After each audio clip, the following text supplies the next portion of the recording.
No flex zone. No flex zone. They know better. They know better. No flex zone. No flex zone. They know better. They know better. What's up, y'all? It's your girl, Missnicety on Be More Playbook. Yes, look, y'all, I ain't gonna hold you because I am late. I am just getting up. I don't know if you can tell I got the just woke up face, but I just woke up like this. I had one of these last night. That thing put me out. Here, I am just getting up. It's after 1 o'clock.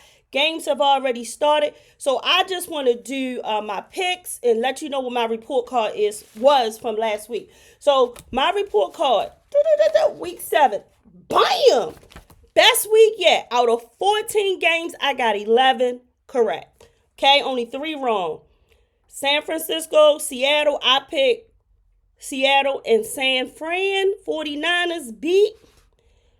The second game, New Orleans and Tampa Bay. I picked New Orleans to win. However, Tampa Bay went into the Superdome and domed out, okay?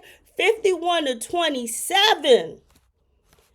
And you know, Dirk Carr was out, so that probably had a lot to do with it. I can't even remember if I picked this before or after, but I'm not surprised. So don't think that Mayfield was all that great. They wasn't going up against much, right? Second line of players and things like that. So anyway, moving on to the last one that I got wrong, and that was the Giants against Cincinnati. That was actually a good game. Kinda no, because I remember after a certain time I went to bed because they was doing a whole lot of field goals. I picked Giants to win. Cincinnati, but Old Frosty won. 17-7. I believe. Did they get a touch? Yeah, they got that one touchdown, and Cincinnati got a touchdown. It was a whole bunch of field goals going on. That's what it was. But anyway, that game wasn't all exciting. I think I went to sleep early. So, my picks for week 7. Like I said, the game is already going on. It's after 1. It's 1:35. The first quarter is over 0-0 with the Eagles and the Giants. So, let's run down my picks for this week. Thursday night, I picked Denver to beat, and Denver won. The early game, Jacksonville and New England Patriots. And these are both 1-5 teams. Both of them only won 1 game and lost 5. I picked Jacksonville. And you know, I always say Trevor is trash. But I think the trash is going to win for this early game. It's after 1. The game is already over. I have not looked at the score, so I don't know if I was right or wrong. But let's move on down to these 1 o'clock games that's already got started. So you can see I've made my picks. So I just want to go over them. Between the Seattle Seahawks and Atlanta Falcons, I picked the Falcons.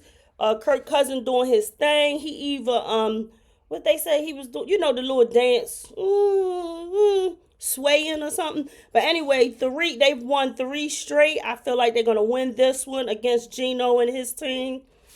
And Geno, I'm not saying he's a bad quarterback. He's just funny to watch. He scrambled like mentally with his game choices to me a lot.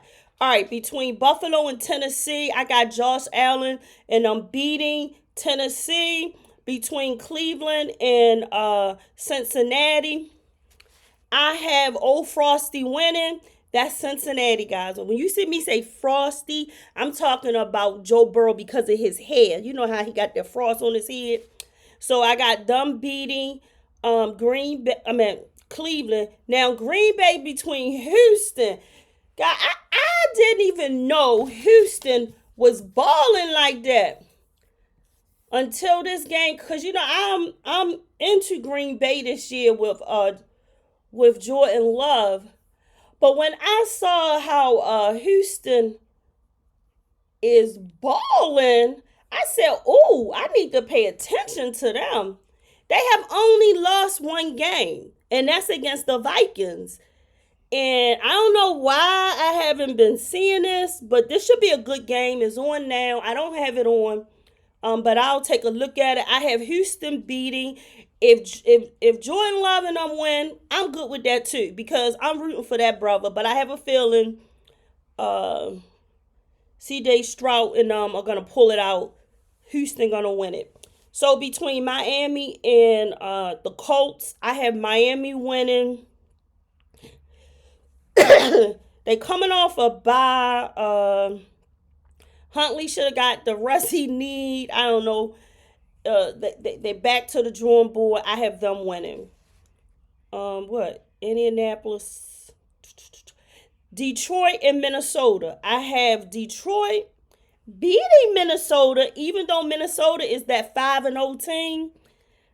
They coming off their bye week. They probably focused and ready. But Jared Goff and that team, I have them being what's needed to give Minnesota Vikings their first win. Between Philly and Giants, like I said, that game is on now in the background. The commercial's on. It was 0-0 the last time I looked at it. I have Philly beating the Giants. And that's just what it is, okay? If he let Cincinnati go in there, and whip on him like that, what the Jones do, Daniel Jones, if he let Cincinnati go in there and whip on him, he might as well bow down to Jalen and the crew, okay?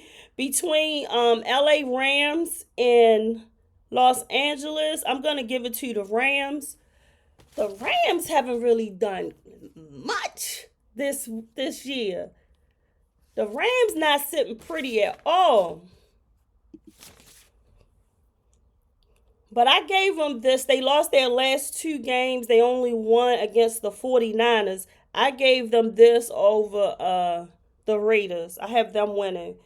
Between Washington and Carolina, I have Jaden Daniels and that crew winning. Between Kansas City and San Francisco, I need you to win, San Fran. I have San Francisco beating. What time is this game? This is a 4:00 game. I had San Francisco beating Kansas City, giving them what they need. So 49ers, you need to pull this out. Between Pittsburgh and the Jets, the night game, I have Pittsburgh winning. Between Baltimore, this Monday Night Football, Baltimore and Tampa, I have Baltimore winning. Between the Chargers and Arizona, I have Arizona winning because they have 2 games on Monday night. So those are my report card from last week and my picks for this week. Hope y'all have a beautiful week 7 of football. I'm about to get into it.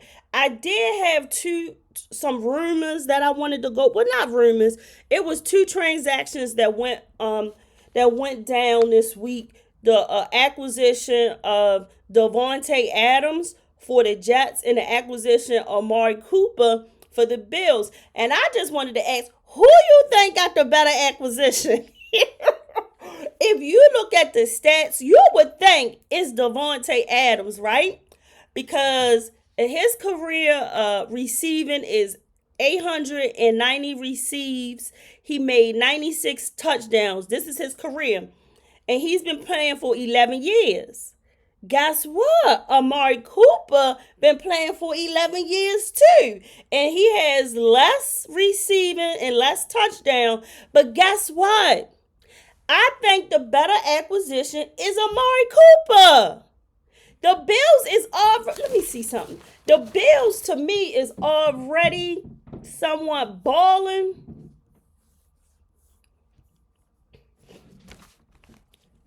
Yeah, the Bills,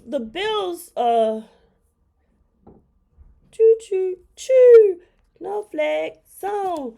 The Bills are already balling to me. And the acquisition of Amari Cooper is just making it that much better. They've only lost 2 games against the Ravens and against the Texans. And I feel like Amari Cooper makes their team better. However, for the Jets, I feel like the acquisition of Devontae Adams don't make the Jets any better. Because, first of all, they only have 2 wins. Aaron Rodgers needs to get the ball out of his hand. You know, he's being sacked. Let me see. How many times he's been sacked so far. But Aaron Rodgers is being sacked. No flag zone. No flag zone. They know better. He's already been sacked 16 times. So he can't get the ball out of his hand. He can't get the ball down the field. He got upset with Mike Williams. You know, when they acquired Devontae Adams, he tried to get Mike Williams fired, transferred over to another team. But, you know, he's still on the team. I don't think it's going to last long. I can't wait to see this game. What is it, Monday night? No, that's tonight. I can't wait to see the game for Sunday Night Football, because that's going to show how he interacts with all his wide receivers, not just Devontae Adams, but also Mike Williams and all the rest of the crew. I don't know. I just feel like Amari Cooper was the better acquisition, and it improves Bill's game. I'm not sure putting Devontae Davis back there will improve the Jets game. Because the issue to me is not the wide receivers. The issue to me is Aaron Rodgers himself. Okay? He been playing for 20 years. He needs to sit down. Okay? He been in the league since 2005. It's 2025, guys. He needs to sit down. Okay? So, and there was some other things going on. Oh, did you hear about Jim Harbaugh? Jim Harbaugh had like a medical issue during the game. I think it was during practice before the game. He was feeling a certain kind of way. What's the word? I don't know. His heart was fluttering. And he wound up going on a tent before the kickoff. And he was in there for a while, and he came to the sideline. But Jim Harbaugh had a scare last week.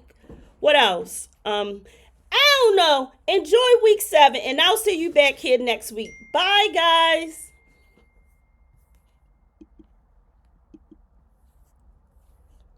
They know better. No flat zone.